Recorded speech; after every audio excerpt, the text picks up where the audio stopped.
Hey there everybody, PTPOP here with all four lobes of my brain securely bound behind my nutsack, and welcome to another episode of Call Center Survivor. And I am on the road. I am headed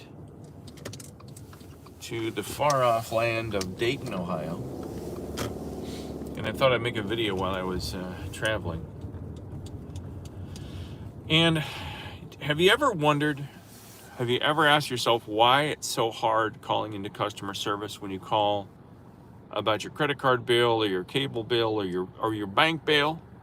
You call that toll-free number and you finally get through to somebody and they never seem to know what they're talking about, or they don't seem friendly, or they don't seem professional, or it just ends up making you more frustrated than when you originally dialed the number. Have you ever wondered why it's so hard calling into customer service? Well, what I'm going to do today is, while I'm on my travels here, I'm going to discuss some of the basic reasons why each and every one of us run into so many problems calling into customer service.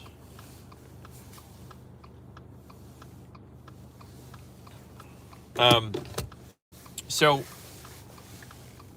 each and every one of you that watch this work in an industry of some sort, whether you're a fry cook at McDonald's, or you're an attorney, or you're an insurance agent, whatever your industry happens to be. And let's say you're an insurance agent, okay? And let's say you've worked in insurance for 20 years, and it took you that many years probably just to feel comfortable. Maybe it took 5 years to learn everything about your industry. So you're an insurance agent. You got hired by Progressive, you got hired by Allstate, State Farm, one of those people, one of those groups.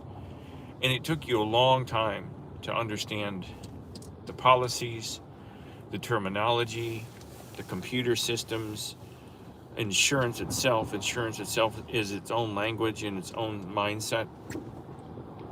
And think of how long it took you to learn all that. Okay? It took you years. Probably years to really get to a place where you were comfortable talking about insurance to customers, selling it, writing up policies, understanding all the vernacular.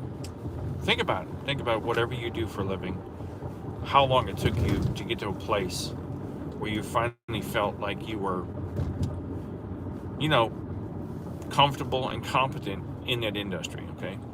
Now let's say you work for Progressive. You're an independent. I don't know if they have independent agents at Progressive, but let's say you're with State Farm, and it's taking you years to get on your own. You start your own business. It took you all this time to finally get up to speed, learn all of that mumbo jumbo jargon and technology about insurance. Okay? Now let's say you're somebody who knows nothing about insurance. Let's say you have no training in other than you have a house, a policy, renter's policy, or you have a car policy on your car. You know the basics, you know to pay your premium every 6 months or every month or whatever they've got you set up for, right? And let's say that's all you know, and you apply for a call center job with, I'm going to pick on Progressive Insurance. So you go to Indeed.com, you see that there's a call center position for an insurance agent, inbound call center with Progressive Insurance, okay? And let's say they're offering you $20 an hour with full benefits, full time, to work second shift in a call center, and you're excited. You're just a neophyte. You don't know anything about insurance at all, nothing. And let's say you're a person who doesn't have anything like the training you have as an insurance agent for all those years. So you apply for this job at Progressive Insurance for a call center position. And in this call center position, it's advertised that you're going to be taking inbound calls from customers who need new insurance policies. And in the description of the job description on Indeed, it says you need to be licensed for casualty and property and all this stuff. But don't worry about it. It says we'll train you and all of that, so you can handle these calls and be licensed in the state where you reside, or whatever, okay? So you go into the interview, and they don't really care.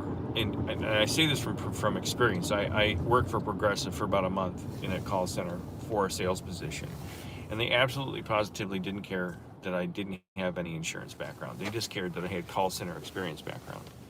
And they told me I was going to get licensed to sell insurance over the phone. Cool. All right. And I knew nothing about insurance. But let's just go back to this hypothetical situation with a make-believe neophyte. So they'll hire you almost on the spot. They can tell that you can chew bubblegum and walk at the same time. They can tell you can speak without drooling, right? And they basically will either hire you on the spot or within a day or two call you on the phone and say, hey, this is Sally Schmally. We love talking to you at interview. We'd like to bring you on board for $20.21 an hour. What do you say? It's a rock and roll atmosphere. It's fun. It's exciting. You'll get to work for the big Progressive Insurance. And you're excited because you get to work for this big, giant corporation, and you're going to be making decent money. You'll have full benefits, and you'll be proud to talking about a product that is a very well-respected company in the country, yada, yada, yada. So you take the job, and you find out during the course of the interview that you get 1 month's training. Now, at Progressive, it was anywhere from two weeks to 4 weeks of training to learn about casualty and property insurance, to get licensed. I was in Arizona. I had to be licensed in the state of Arizona. And keep in mind that this is somebody who takes the job that knows nothing about insurance, and they give them 1 month to learn everything there is to know about how to get licensed as an insurance agent. Okay? And they give you have to get tested on it. So you get 1 month, and all the training was for me was a sweet young thing, and I'm not being sexist. This was a very attractive young lady with long brown hair, skin tight. She wore skin tight blue jeans into every session, camel toe blue jeans with a 3.5 inch pump, kind of sexy shoes, very non-corporate, very non-professional dress attire with a tight top. And she had a bottle of smart water and a 3-ring binder. Now this was 15, 16 years ago. This is before everybody had tablets and smartphones and everything. So she had a 3-ring binder with all of the jargon for getting licensed as an insurance agent with Progressive Insurance to learn about casualty and property. I think it's casualty and property.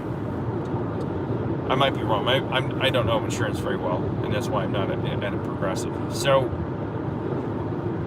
for 2.5 weeks, 3 weeks, she stood at the front of a windowless room. We were in a windowless room underneath buzzing fluorescent lights with 30 to 40 other people, all training to become Progressive Insurance sales agents.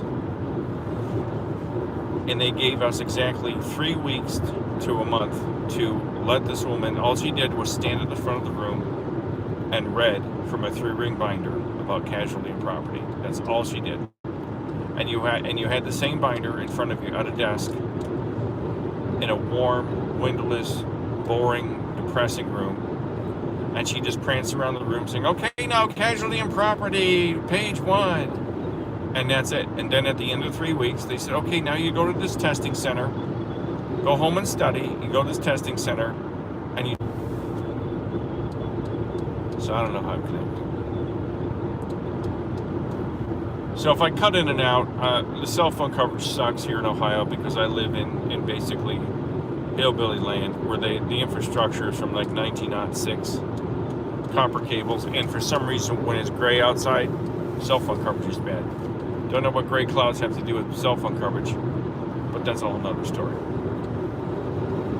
So you study, you try to learn all this stuff. Now, keep in mind, this is a lot of information it took the average insurance person, and this has nothing to do with sales yet. We haven't gotten to the sales side of things yet. So they send you off to a test center, and you take this test. It's all computerized, and you have to answer questions about property and casualty and all that stuff. And then you've got 3 chances to take the test, and if you don't pass it within 3 times, you fail, and you can't work for the company. At least you can't work for them in a sales position. So I sat through this test. For me, it lasted about 3 weeks. I went in to take the test, and I failed it miserably. I was so lost. I didn't know how to study for it. I didn't understand. It was so. I mean, the material is so dry. This isn't really about insurance. This is about why call center is so bad. So you get 3 chances to take. If you don't take it, I think they give you your walking papers. My point isn't about insurance or about a progressive. But the point is, it doesn't matter what industry you work in. It doesn't matter if it's insurance, or if you're doing call center work for banking, or you're doing call center work for telecommunications, or any industry. You're only given, and everybody you talk to on the phone has been given no more than 2 to 4 weeks of training to be able to handle the product line, understand the product line, interpret all the knowledge, absorb all the knowledge. Okay? You're given only a few weeks to learn all the systems, to learn how to sell, to learn how to do customer service. You're basically given just a few weeks to learn what's taken most people in those individual industries in banking years to learn. Years. It's taken some people. This guy's got I don't know what he's doing here. I think an 18-wheeler just blew a tire right in front of me. I'm not certain where he's going. Let's get around this young man. Hey, Bubba, I'm passing you. Why you're parked in the passing lane, I don't know. Well, I'm a hillbilly, and I like to chew chaw and drive in the passing lane at 50 miles an hour in the 70. So anybody that you speak to in a call center, anywhere in the world, doesn't matter if they're in India or Pakistan or here in America, you're speaking to an individual who has been asked to absorb years of information in just 2 weeks. I've said in other videos that it's a semester of information, a college semester, but it's really a couple of years of information. They're asking you not only to learn the information in an entire product line, but you also, if you've never done customer service at a call center, you have to somehow magically know how to handle calls over the phone in a polite, professional manner, and you have to learn all the systems, and you have to learn how to do sales. Now, I know sales. I've done sales on the phone, and it is not easy.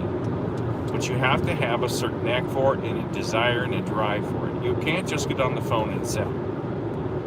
It's not that simple. And in trading, they're like, okay, just say these magical words, and you'll turn a customer that's not interested right around. They'll turn that frown upside down, and they'll say, sure, I'll buy, a year's worth of insurance from you, buddy. I love the way you talk to me. They make it sound so simple. It is not simple. So they're asking you in 2 weeks to 4 weeks to learn an entire product line, all the internal systems, and they're asking you to learn how to do customer service and sales. So when you're talking to an individual on the phone, it sounds like they don't know what they're talking about. They don't know what they're talking about. It's not because they're stupid. It's not because they have mental deficiencies. It's because they've been asked to do the impossible. They've been asked to fly the moon in a glider, okay? Number 2, most people that get hired in there have no customer service background. They really don't, and they don't know anything about professional decorum. I'm not putting these people down, but I've sat alongside most of these people, and most people you sit alongside in a call center are people who just used to be slinging beers in a bar or something, or, they worked in assembly lines. Not to put blue collar people down, but these are not exactly professional people. They don't know professional decorum. Oh God, this trucker dude is now alongside me. Well, I gotta go. Now the guy in front of me we're in a 70-mile-an-hour zone. The guy in front of me is doing 55. Because it's got kind of gray and rainy here in Ohio, and I forgot how to drive. I do love it here in Ohio. For the white folk, brains have all turned to mush. And so you're not speaking with people who have been given a chance to really learn the product, okay? You're not dealing with a group of people who have been given a chance. They've been asked to do the impossible. Now, another reason you hear people that are rude or sound indifferent, or maybe don't sound friendly or cordial, is because they're under insurmountable pressures, these unbelievable pressures that are put upon them from the trainers, from the management, their team leads. There's the State Highway Patrol. Hello there, brother. I'm doing 70, though. I'm doing all right. And they've been asked to accomplish something that is not possible, and they're disciplined on a regular basis. They're disciplined every single week if they don't start making their numbers. They're talked to on a regular basis. If not weekly, it's daily. So you're dealing with people that have been asked to learn a huge amount of information in just 2 weeks. Keep in mind, think about the product line you work with at work. It's taken you years to get comfortable with it. These people have been asked to learn what it took you years to learn it in 2 weeks, and talk to customers about it on the phone while the customers are calling them pickle suckers and saying their mothers make love to giraffes and all these horrible things. But they're also being asked to learn skills that your average person just doesn't have. You can sit there and say to somebody, okay, this is what you say when somebody calls you a pickle sucker. Okay, little Billy, I know it's upsetting to hear somebody call you a pickle sucker, but this is how you handle it. You see, sir, I understand you're upset. Unfortunately, I'm trying my best I can do to help you, and there's no need to speak with me that tone of language. But I'd be glad to help you if you can keep it professional. I'm telling you that there's a lot of people that are very sensitive people. Most of us are pretty sensitive. But when you start, questioning somebody's masculinity or their heritage, or criticizing their race over the phone, and that person is very sensitive to it, you're not gonna, those things aren't gonna pop into your head. You're gonna want to get defensive. You're gonna be upset. A lot of the women get brought to tears in these call centers. So when you call in a call center, you're dealing with an atmosphere of pressure, insurmountable pressure, tasks they're asked to complete that are not possible, impossible tasks, and you're going to be talking to an individual that's on the brink of just walking out the door. So the third thing is, so you've got bad training, you've got skills they're asking you to meet, and then the third thing is, it's a circus-like atmosphere in any call center. It's just an absolute circus, and I'm not being facetious, I'm not being sarcastic. It's like working in a circus, because you've got circus freaks sitting alongside you everywhere you go in a call center. Most of the people you sit alongside look like they could be like the world's, one of those freak shows in a circus, like the fattest woman, the fattest man. You have these behemoth humans sitting there sucking on a big gulp and eating popcorn with purple hair and piercings and tattoos all over their bodies. This is exactly, you've got felons, former felons, you've got guys and gals that were in prison, you've got drug addicts, because they can't get anybody to work in these call centers. Now, so when you walk into this atmosphere, for me, it was very mind-numbing, because I had come from a very professional place where people dressed professionally, spoke professionally. What they said and did at the bar after work was different, but what went on in the office, they knew how to put on a professional face and dress professionally. When I worked for it wasn't Windstream, it was Time Warner. Before Time Warner was bought by Spectrum, I worked at Time Warner call center. I was in training for like 2 weeks, and this young lady showed up to work, I kid you not, in white thigh-high boots with a 5-inch stiletto heel, a leather mini skirt, a halter top, and a little tiny shawl over it. And it was like -10 outside, and she got out of her car and she was freezing. And I don't know, I'm looking at her and I'm like, okay, what the hell? I mean,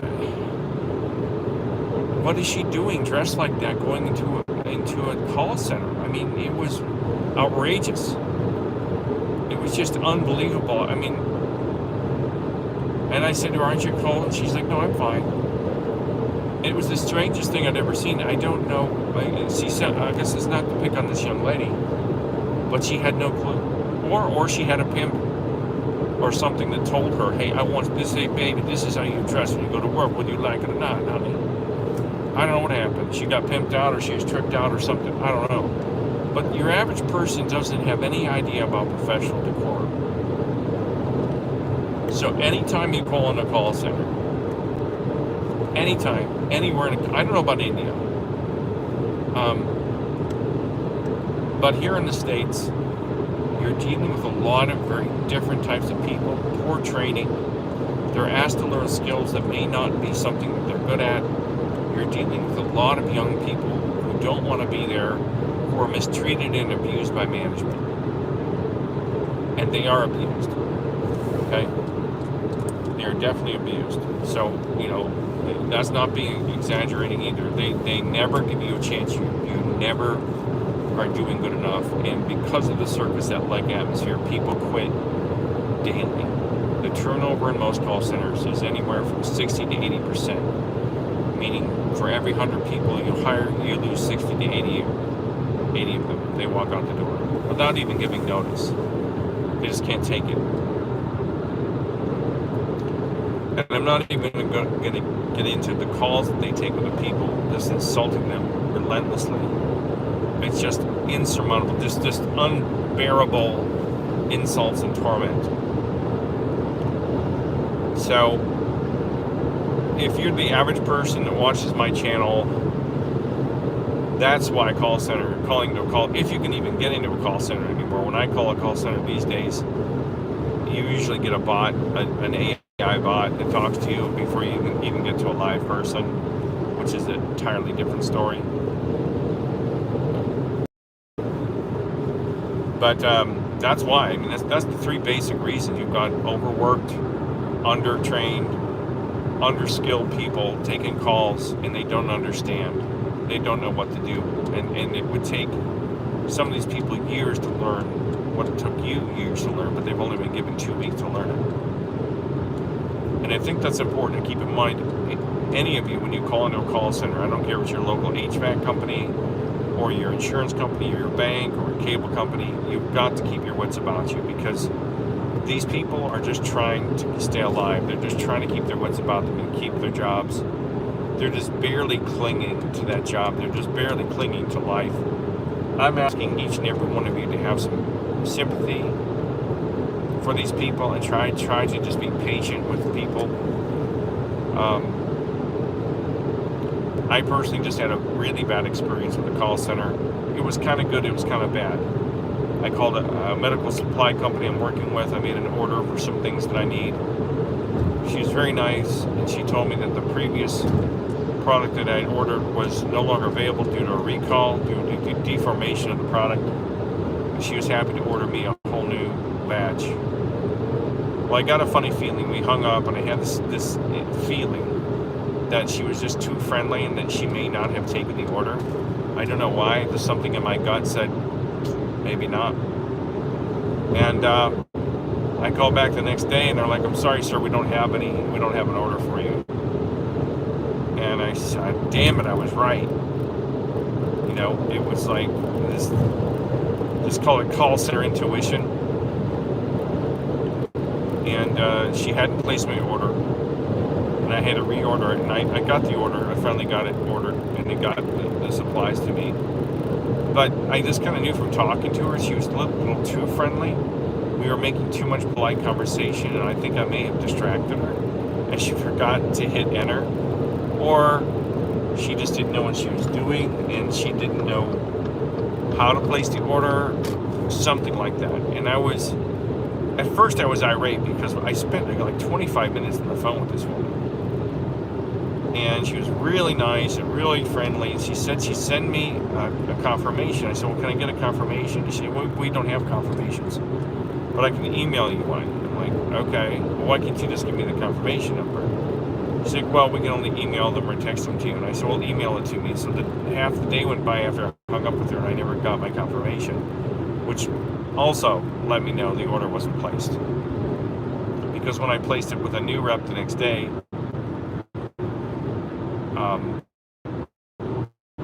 I got the confirmation right away once we hung up on the phone. And I got my product in 2 days. So even I get upset, even I get angry with these people. Because I have no idea, I said to the second woman that I called, I said, well, a woman named Jennifer took my order. She goes, sir, we have lots of Jennifers that work here. And I'm like, okay, it's just like that movie, Big Nothing, where everybody is named Jennifer that answers the phone. Hi, this is Jennifer. Hi, this is Jennifer. So apparently, they didn't know what Jennifer I talked to. And I said, well, you can pull the call. I think somebody needs to talk to this woman, let her know she didn't place the order. Because they're dealing with people's health. I think that's really important if you complete the call. But that's a whole nother story. So you're dealing with people that are upset, frantic, confused, just severely disillusioned with their jobs. They're depressed. You're dealing with a lot of people from different walks of life who are already wrestling with their own addictions and mental issues. There's a lot of people in these call centers that have mental and emotional issues. Come on, guy, how are you going to pull over in front of me now as an 18-wheeler and there's only 2 car lengths in front of me? Dude, I mean, you fucking lost your mind, Mr. Super Ego Truck. Super Ego Holding. Trailer with $0 now. Call 630-506-8869 if you want to merge into traffic when there's no space. There you go, Mr. Super Ego. Now he's going to try to come over left against another 18-wheeler and a Jeep Cherokee. Good luck there, buddy. The joys of driving in Ohio. It's far better than Arizona. Arizona was just was like Mad Max. It was horrible out there. Just a disgusting place to drive. This is far, far, far better. I still bitch about it because I think people here have shit for brains. People out there were just assholes. People here just like, what? Driving? I don't know what to do when it rains. What do I do when it rains, Papa? Do I drive real slow or do I drive fast as Mario Andretti? I don't know. It's kind of confusing to me. My little white trash brain. I can make fun of the white trash people because I'm part white trash. My dad was from that side of the tracks. He was kind of like that really good-looking guy in was it Beverly Hillbillies? Or was it Green Acres? I think one of those shows had a really good-looking guy with black hair in the show from the 60s and 70s. Jethro, I think his name was, or something. My dad was Jethro. He was well-spoken and good-looking with a toothy grin. He could drink you under the table, but couldn't hold down a job. No, sir. So that's what happens when you call in a call center. That's who you're talking to, man. I mean, it's a shit show behind the scenes, and the poor people you talk to. I mean, the people you're talking to are just well-meaning people that just want to work. They just want a job. They just want to keep food on the table for their kids and a roof over their heads. Maybe they're not polished, and maybe they're not the sharpest marbles in the box, but they're well-meaning. They're there to make money. They're there to do the best, but they're giving them insurmountable circumstances and impossible tasks to complete. And that's the absolute truth. I mean, that is exactly how it works. And it's sad. And for the life of me, I don't know why corporations insist on doing this to people. They insist on hiring well-meaning, well-intending employees, but the companies don't have the best of intentions. The companies do not care in any way, shape, or form about these people. They just throw them in the firing line. They throw them into the oncoming body wave of customer service calls, body wave attack, and that's it. Lots of luck. You're out of training. Auf Wiedersehen.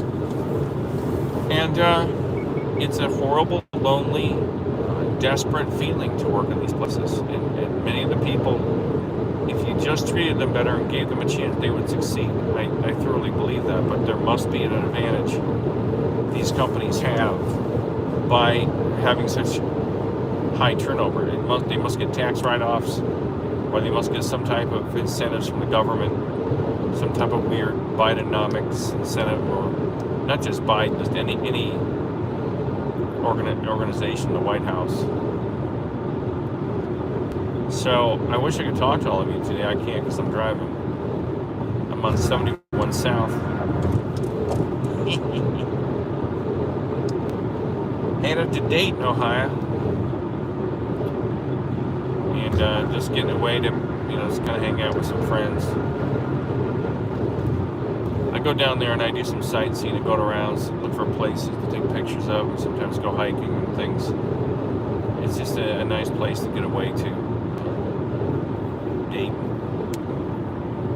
I've been going to Dayton off and on now for about 4 years. I see my friend Logan and my friend Rusty. And even when they're not there, I still go down and, this trucker almost drove right off the road. Popular truck. I just drove in the berm and almost hit the guardrail. Yeah, and I'm still got all right tires on the rumble strip. And what is this guy doing? Maybe I won't make it to Dayton today. This might be my day. This will be the day that I die here on Route 77. Jesus H. Christ. And I think there's a popular truck. Is that what it's called? I don't know who's driving some of these trucks. Yeah, he's off the berm again. What is this guy falling asleep? He was almost all the way off the road, and we're on a straightaway. Holy shit.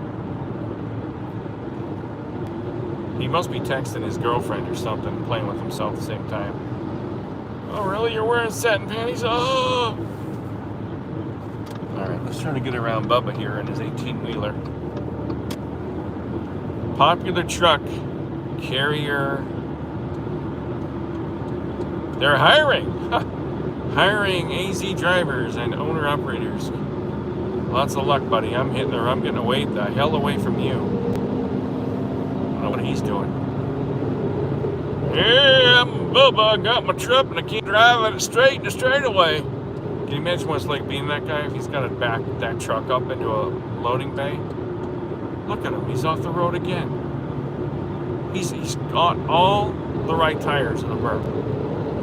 I don't know if you can see this guy. You probably can't see him. He's too far away now, thank God. And I can't find a job. I love it. We got retards driving 18-wheelers on 71 South. I'm a 59-year-old man who's in pretty decent shape, except for a crappy man gland, and I can't find work. Because all these corporate people in their infinite wisdom say, well, we can't hire an old white man. No, sir, you're 59 and white. You're not transgender or black, so we ain't going to hire you, my friend. I even put on some of the applications that I was Native American, Hispanic, to see if I got any better results, but it hasn't worked. They must know I'm white as the driven snow. I'm a minority now in my own country. Don't you dare hire into them white folks. We gotta have any, what do they call that, an EED or a BED hire, or a DEA hire, whatever.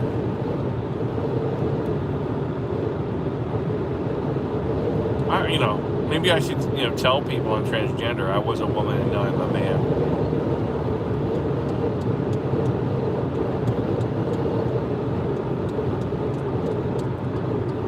Well, I've been on the road now for 37.6 miles, and I've been chawing on your ears about the wonderful life of the call center.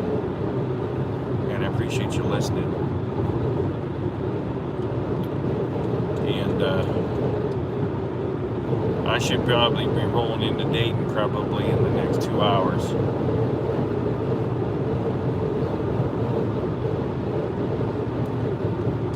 I don't know who watches this. I get more viewers during the day, so I might start going live on Wednesday mornings instead of Wednesday nights.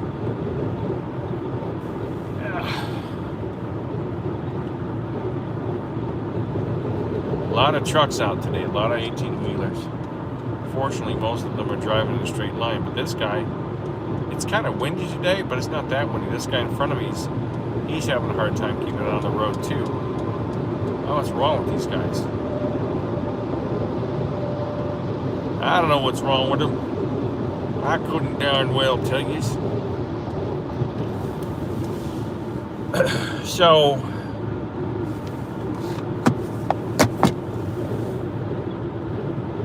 I don't know, man. It's rough working in a call center, and everybody who calls, if you actually get to talk to a live person, just have patience with them, please. Keep in mind what they're going through. I know you might be going through a lot when you call in about your whatever particular service you're calling about, but you're not. It does no good to get angry with these people or them folks or whatever. These call center people. One thing I can tell you is true though. If you get a woman on the phone who's got a nice, sweet little voice, and you're a guy, and you hear a girl talks like this, and she's so breathy and sweet, and in your mind you think she's like 5'2", 32, 26, 28, tiny, petite, no. The women answer the phones with the tiny voices that are all breathy. They're as big as a house. They're covered with warts and tattoos and piercings and purple hair. They're like, oh, in the break room, like, give me some more milk duds, will you? Oh, pizza and milk duds. Put milk duds on my pizza. Milk duds, I tell you. These are some big women. These are not cute little petite strippers that your mind pretends that they are. There was a woman I worked with at a place where I was doing fundraising. And she looked kind of like Sam Kinison, if you know who that comedian was. But she wore glasses, these really thick glasses covered with dandruff. And she would sit at the desk, and I sat right next to her. And when she talked on the phone, she got down on the phone and she covered her face with her hands. She got real close to the desk, and she was huge. I mean, she looked like Sam Kinison, but she was like another 150 pounds heavier. So 5'5" and about 400 pounds, 350 pounds. And she'd talk like this. She'd say, oh, hi, customer. I just wondered if you'd like to donate some money to our organization. You could barely hear her. And she was one of the top sales reps because she probably titillated all the old bastards that she was calling. All the dirty old men like, oh, I bet you she's a sweet young thing that'll sit on my knob. I bet you she would. I'm talking, not even making it up. That's how she talked. And she was one of the top sales reps. And I think she seduced predominantly men. Oh, here comes this. Look at this guy. We're doing 70. He's got to be doing 90. Oh, Jesus, he's coming over. Oh, it's like the movie Duel with Dennis Weaver. This guy's got some place to go. They're hiring too. Falcon Trucking. Well, we will drive you off the road as soon as look at you. Ha ha ha. My goal is just to get to Dayton in one piece. I'm not in any particular hurry to get out there. I'm gonna go down there and I'm meeting with a model that I wanted to work with. I'm gonna hopefully see my friend Logan. I don't know who I'm gonna see, if anyone. But I'm gonna do some sightseeing. Maybe if it's not raining down there, probably tomorrow, or probably once I get there, do some walking around. There's some cool abandoned farmhouses in the area. So that's all I got for you today, guys. Thanks for all. I think TRG's watching. I think I see your logo down there. Hi, TRG. Sorry, I can't talk to anybody because I'm driving. I'm surprised I have coverage. The minute you get out of Cleveland, the coverage improves because Cleveland's like living in the prehistoric ages. If you want to come to a city where they don't know 1964 was 60 years ago, come to Cleveland. Civil rights? What is that? Yeah. We got to put money into our Cleveland Browns stadium, but we can't fix the streets or make sure people aren't living on the streets or in poverty. But we got our Cleveland Browns. Yeah, we got our Cavs and our Guardians. That's all that matters here. And our cigarettes and our beer and our fat asses. Yeah. Damn. I mean, I would leave if there was some place for us to go, but there's no place to go. I tried running away from home once. I went to Phoenix, and that was a huge mistake. Where are you going to go? Anywhere you go, different city, people doing the same things they were doing here. They were skinnier and better looking in Phoenix and meaner, but they're still sitting at the same fast food places and still bitching about this and bitching about that. And yes, people, different city doing the same things. Somebody's got to tell me why there's so many trucks on the road. It must be the pre-Thanksgiving rush or something. Truck parking 1/4 mile, no facilities. So that's what it's like in a call center, guys. And if you like my stuff, give me the thumbs up, subscribe, shout it from the rooftops. Tell people about my channel.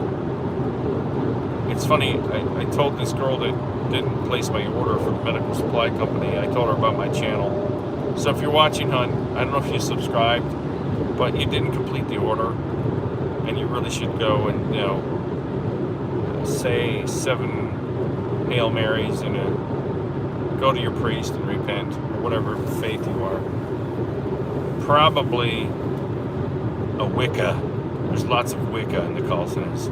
I'm a witch. There's lots of people in the call centers who live in a fantasy world. Lots of Wicca. I'm a Wicca. I'm a witch. I'm a good witch. I'm a white witch.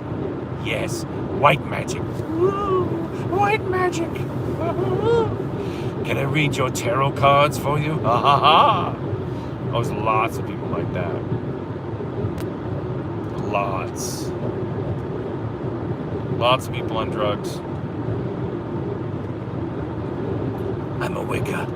There's lots of people in this country that are living in a deep, deep, deep fantasy world of make-believe, of witches and Satanism and all of it. Just like, if I can look at your aura, I can tell what kind of food you eat at breakfast. There's a lot of these people here on TikTok too. This isn't TikTok, but you go on to TikTok, there's people like, oh, from your username, I can tell a lot about you. Oh, really? If you find out my real name and Google me, you can find out a lot about me. How about that? I could become a psychic too.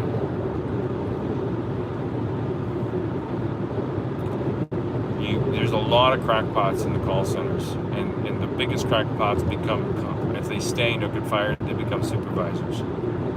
And then they are the one that determine your destiny.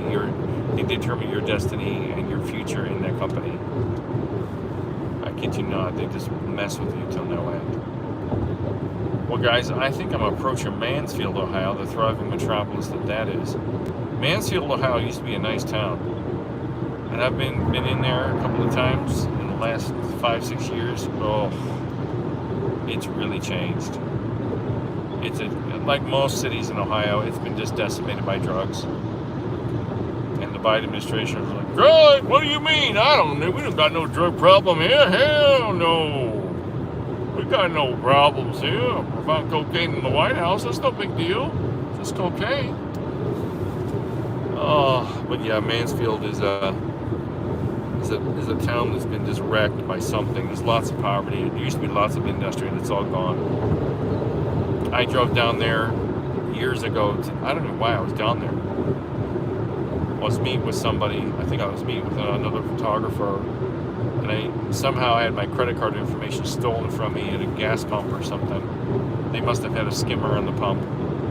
Guy went out and bought $2,500 worth of karate supplies, like in Youngstown, Ohio, and I got it reversed off of my card. Fortunately, it was off of my Discover, and Discover just froze it and just, didn't come out of my bank account. I didn't have that kind of money in my bank account at the time. So, I'm trying to figure out here. Yeah, I'm in Mansfield. I'm near Mansfield.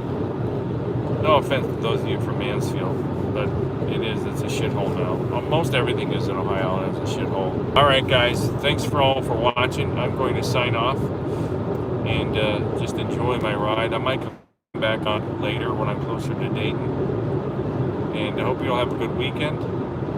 And we got Thanksgiving coming up here in America. I don't think you guys celebrate that anywhere else because you didn't come in and steal land from the Native Americans and then celebrate it with turkey every November. What we do here to celebrate the raping and pillaging of America is we kill a turkey and we eat it with stuffing and cranberry sauce, and there's much rejoicing over the raping and pillaging of the Native Americans that owned and lived and occupied this land at one time. But hey, that's a whole nother story. All right, guys, have a good day. Bye.